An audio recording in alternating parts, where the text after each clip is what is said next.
नमस्कार, the Hindi TV देखने वाले सभी दर्शकों का स्वागत है। मैं हूं अविरल और आज हिमाचल प्रदेश और देश भर की ताजा खबरों के साथ आप देख रहे हैं द हिंदी टीवी। 2 नवजात शिशुओं समेत प्रदेश भर में 141 कोरोना पॉजिटिव, एक दिन में 79,000 कोरोना संक्रमित। भारत में टूटा अमेरिका का खौफनाक रिकॉर्ड। हिमाचल में स्कूली पाठ्यक्रम कम करने पर 2 सितंबर को होगा फैसला। एमएमसी शिक्षकों की नौकरी बचाने सुप्रीम कोर्ट जाएगी जयराम सरकार। हिमाचल में 2 दिन भारी बारिश की चेतावनी, 4 सितंबर तक खराब रहेगा मौसम। कोरोना पॉजिटिव पूर्व विधायक की पत्नी ने अस्पताल में किया हंगामा।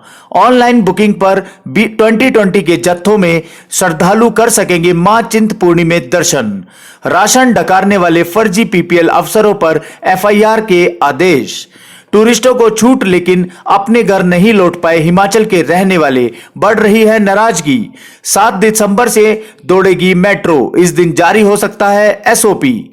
अनलॉक 4 मेट्रो ट्रेन, राजनीतिक और सामाजिक कार्यक्रमों की अनुमति। एक दिन में अलग अलग जगहों पर 3 डॉक्टरों की मौत। महाराष्ट्र में कोरोना की डरावनी स्पीड। कंगना रनावत ने खोली बॉलीवुड की ड्रग पार्टी की पोल, बताया कैसे होता है ये पूरा खेल। चलिए देखते हैं सभी खबरों का विस्तार। 2 नवजात शिशुओं समेत प्रदेश भर में 141 कोरोना पॉजिटिव। हिमाचल में कोरोना के 141 नए मरीज शनिवार को सामने आए हैं। इनमें सबसे ज्यादा सिरमौर में 50, सोलन में 25, ऊना में 19, कांगड़ा में 14, हमीरपुर में 14, शिमला में 12, चंबा में 3 और मंडी और बिलासपुर में 2-2 मामले सामने आए हैं। जिला सिरमौर में कोरोना वायरस का प्रकोप थम नहीं रहा है। शनिवार को 3 नर्स सहित जिले में कोरोना संक्रमण के 50 नए मामलों की प्रशासन ने पुष्टि की है। अकेले नाहन शहर से ही कुल 16 मामले सामने आए हैं। इससे शहर के लोगों में खौफ का माहौल बन गया है। बताया जा रहा है कि पॉजिटिव आए मामलों में अधिकतर काले आम में चल रहे एक बिस्कुट उद्योग से संबंधित हैं, जबकि पांवटा साहिब में भी कोरोना के मामलों में इजाफा हो रहा है। कोरोना वायरस महामारी भारत में बेहद खतरनाक होती दिख रही है। देश में शनिवार को लगभग 79,000 नए मामले सामने आए हैं और अब तक किसी भी देश में एक दिन में दर्ज किए गए सबसे अधिक मामले हैं। इसके साथ ही देश में कोरोना पॉजिटिव के मामले 35 लाख पार कर गए हैं। पिछले एक हफ्ते में भारत में कोरोना केस में बढ़ोतरी और भी तेज हुई है। देश में पिछले 7 दिनों में 4,96,070 मामले सामने आए हैं। इस तरह से पिछले 7 दिनों में औसत 70,867 केस सामने आए हैं।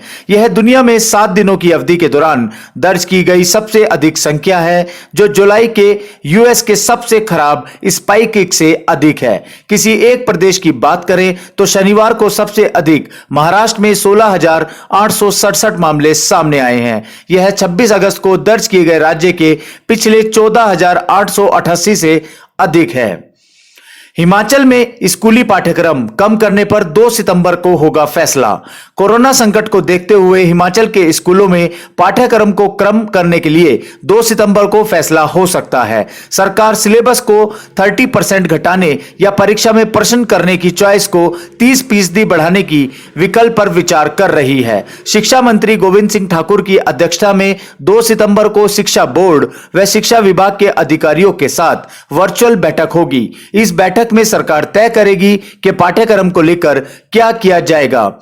बीते दिनों राज्य सचिवालय में पाठ्यक्रम में कटौती करने को लेकर बैठक हुई थी। इस बैठक में स्कूल शिक्षा बोर्ड ने अपने प्रस्तावों से सरकार को अवगत कराया था। इसी कड़ी में विद्यार्थियों, अभिभावकों, शिक्षकों और आम जनता से बोर्ड ने सुझाव भी आमंत्रित किए हैं। इन सुझावों की विस्तृत रिपोर्ट भी 2 सितंबर की बैठक में रखी जाएगी।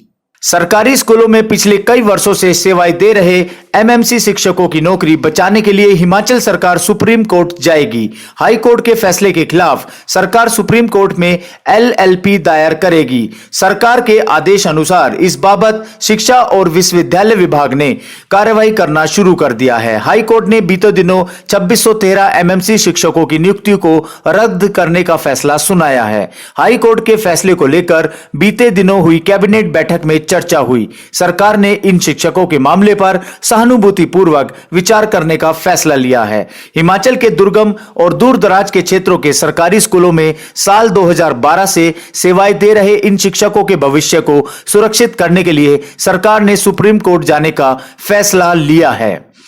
हिमाचल के क्षेत्रों में शनिवार को मौसम साफ रहा। रविवार और सोमवार को हल्की बारिश होने के आसार हैं। 1 सितंबर से मानसून के दोबारा सक्रिय होने की संभावना बताई जा रही है। 1 और 2 सितंबर को प्रदेश के अधिकांश क्षेत्रों के लिए येलो अलर्ट जारी किया गया है। 4 सितंबर तक प्रदेश में मौसम खराब रहने का पूर्वानुमान है। शनिवार को ऊना में अधिकतम तापमान 35, भुंतर में 32, कांगड़ा में 31, सुंदरनगर में 31, चंबा में 30, नाहन में 28, सोलन में 28 और शिमला में 21 डिग्री सेल्सियस दर्ज हुआ है। कोरोना रिपोर्ट पॉजिटिव आने के बाद पूर्व कांग्रेस विधायक बंबर ठाकुर की पत्नी भावना ठाकुर शनिवार को जिला अस्पताल पहुंच गई। उन्होंने ओपीडी में जमकर हंगामा किया। उन्होंने कहा जो रिपोर्ट उन्होंने दी गई है वह गलत है। यह भी चेतावनी दी कि इसके लिए वह स्वास्थ्य विभाग को कोर्ट तक लेके जाएगी। पूर्व विधायक की पत्नी जब आपात ओपीडी में पहुंची उस समय वहां करीब 50 से ज्यादा गर्भवती इलाज के लिए पहुंची थी। इससे संक्रमण का खतरा बढ़ गया है। भावना ठाकुर इसी अस्पताल में स्टाफ नर्स हैं।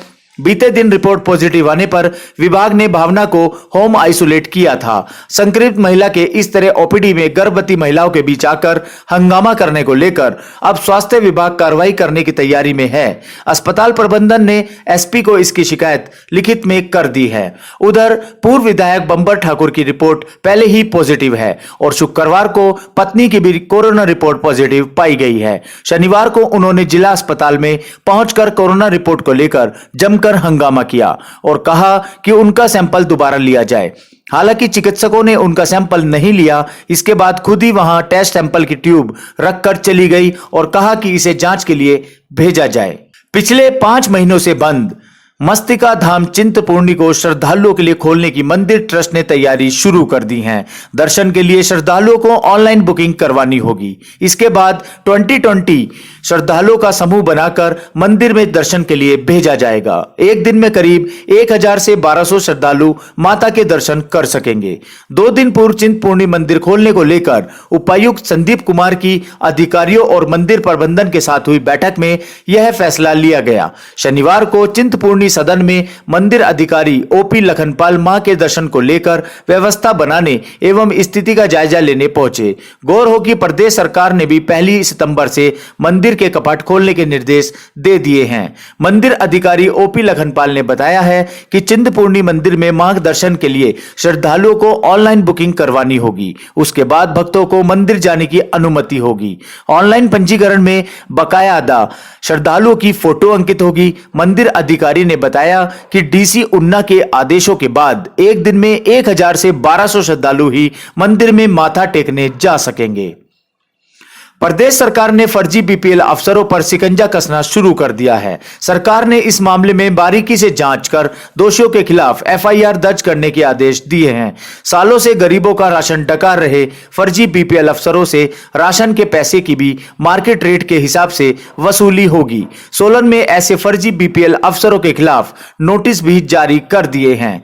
खाद्य आपूर्ति मंत्री राजेंद्र गर्ग ने मुख्यमंत्री जयराम ठाकुर से इस मामले पर चर्चा की है। उन्होंने इस पूरे प्रकरण की परतें खोलने की बात कही है। इस फर्जी बीपीएल अफसरों और उनके परिवार के सदस्यों की कोटे के तहत सरकारी नौकरियां पाने का भी संबंधित विभाग रिकॉर्ड खंगालेंगे। इस अफसरों ने पंचायत सचिवों और प्रधान की मिलीभगत से फर्जी बीपीएल राशन कार्ड बनवाए हैं। ऐसी आशंका को देखते हुए सरकार ने प्रधानों और सचिवों पर भी कार्रवाई करने को कहा है। दिल्ली एनसीआर में रहने वाले हिमाचली पिछले कई महीने से परेशानी में हैं। लॉकडाउन के बाद से ही हिमाचल प्रदेश के बॉर्डर सील हैं और लोगों को अपने घर जाने की इजाजत भी नहीं मिल पा रही है। ऐसे में दिल्ली एनसीआर में रहने वाले लाखों लोग पिछले कई महीनों से अपने घर नहीं जा पा रहे हैं, जहां उनके बुजुर्ग पेरेंट्स रहते हैं।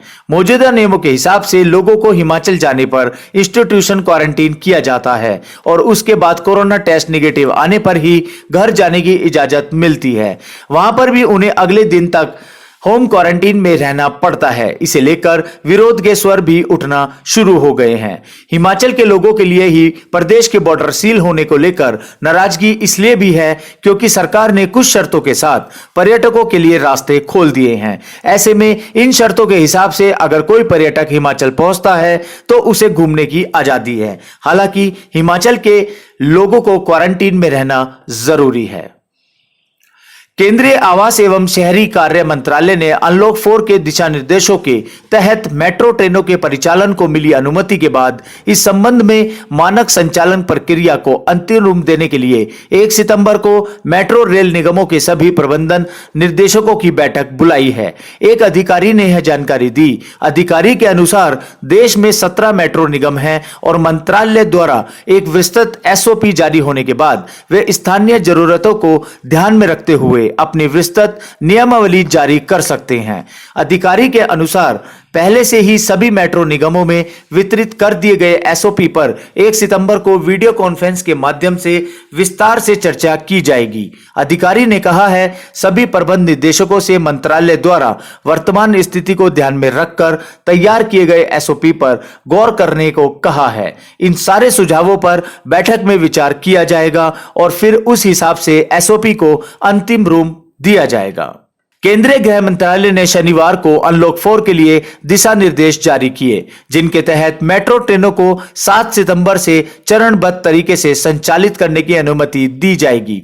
वहीं 21 सितंबर से 100 व्यक्तियों की अधिकतम सीमा के साथ सामाजिक, राजनीतिक और धार्मिक कार्यक्रमों की अनुमति होगी। हालांकि स्कूल, कॉलेज और अन्य शैक्षिक संस्थाएं 30 सितंबर तक बंद रहेंगे। हालांकि 9वीं से 12वीं तक के छात्रों के लिए छूट कर दी गई है। मार्च महीने से बंद 1 सितंबर से पुनः खोले जाएंगे। गृह मंत्रालय ने एक महत्वपूर्ण निर्देश में कहा है कि इन स्कूलों को पुनः खोला जाएगा। गृह मंत्रालय ने एक महत्वपूर्ण निर्देश में कहा है कि राज्य सरकारें केंद्र से परामर्श किए बगैर निरुद्ध क्षेत्रों के बाहर कोई स्थानीय लॉकडाउन लागू नहीं करेंगी। वहीं दूसरी ओर महाराष्ट्र के 3 अलग अलग जिलों में कोरोना वायरस से जंग लड़ते हुए 3 डॉक्टर्स जिंदगी की जंग हार गए।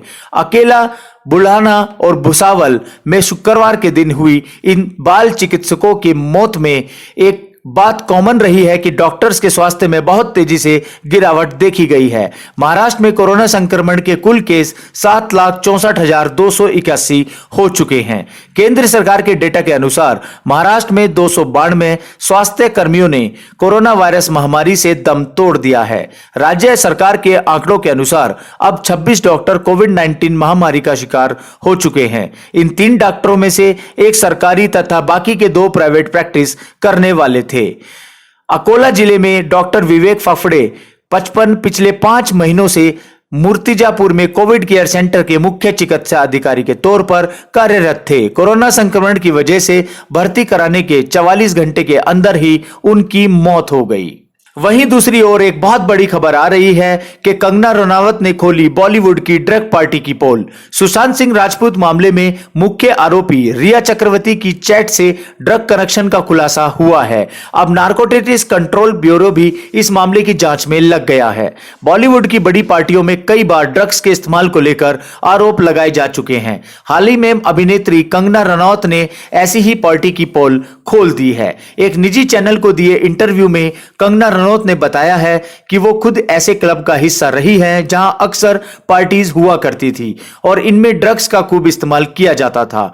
कंगना ने बताया है कि इन पार्टी में बड़ी बड़ी हस्तियां शामिल होती थी। कंगना ने कहा है कि मेरी उम्र के युवा अभिनेता अकेले ही पूरी ड्रग्स सूंघ लिया करते थे। इनके बारे में ब्लाइंड आइटम्स भी लिखे जाते हैं। इन पार्टीज को बहुत ही व्यवस्थित तरीके से आयोजित किया जाता है। उनकी पत्नियां भी इन पार्टियों को होस्ट करती हैं। आपको ऐसी पार्टियों में केवल ऐसे लोग मिलेंगे जो ड्रग्स लेते हैं और अय्याशी करते हैं। कंगना ने दावा भी किया है कि इन ड्रग्स डीलर पर सरकार का हाथ हो सकता है, वहीं इनकी मदद करती है। उन्होंने कहा है कि मैंने उनमें से एक को डेट भी किया था। इसकी शुरुआत एक ड्रिंक के साथ होती है और फिर एक रोल, फिर एक गोली, फिर उसे सूंघने लगते हैं। इनकी पत्नियां भी ड्रग्स लेती हैं। अभिनेत्री के मुताबिक इन पार्टीज में अय्याशी की कोई सीमा नहीं होती। इतनी ज्यादा अश्लीलता होती है कि चीजें कंट्रोल से बाहर हो जाती हैं। तो ये थी देश भर की मुख्य खबरें। मिलते हैं जल्दी अगली बड़ी खबरों के साथ। तब तक देखते रहिए द हिंदी टीवी।